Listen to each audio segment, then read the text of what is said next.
Bonjour Jean Clavry. Bonjour Bob. Vous êtes l'auteur de Little Lou et cette fois vous sortez le troisième tome de cette bande dessinée. Little Lou part à Paris cette fois et ça va parler de quoi ?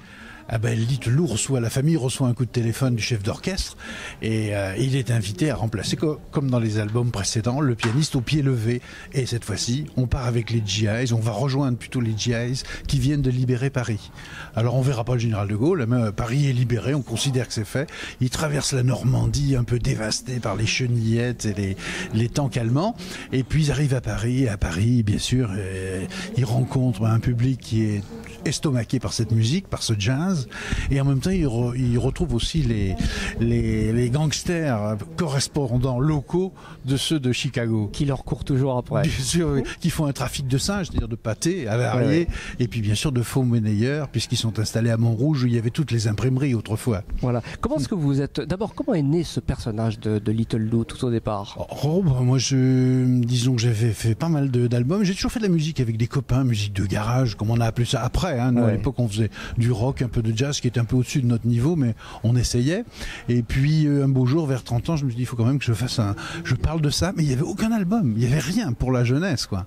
Alors, j'ai écrit mon histoire, je me suis documenté, j'ai pris mon temps, et l'histoire est sortie chez Gallimard et chez un petit éditeur des environs de Chicago, Creative Company.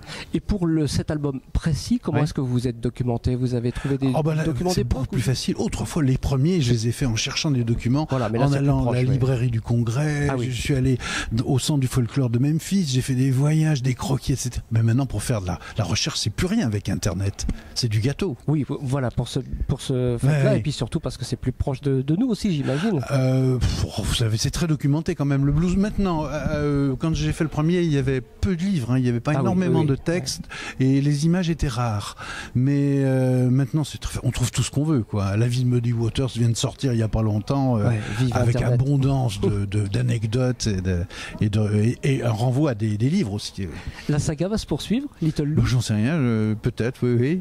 J'ai envie de faire, peut-être que je vais faire, Little Lou va rencontrer dans la région de Memphis une petite jeune fille qu'il a déjà vue dans le deuxième album d'ailleurs, et qui est blonde comme les blés, blanche de peau, et qui va représenter la tradition irlandaise, allemande, enfin la musique religieuse, entre autres, européenne, et donc lui va amener la puissance de la musique afro-américaine, quoi.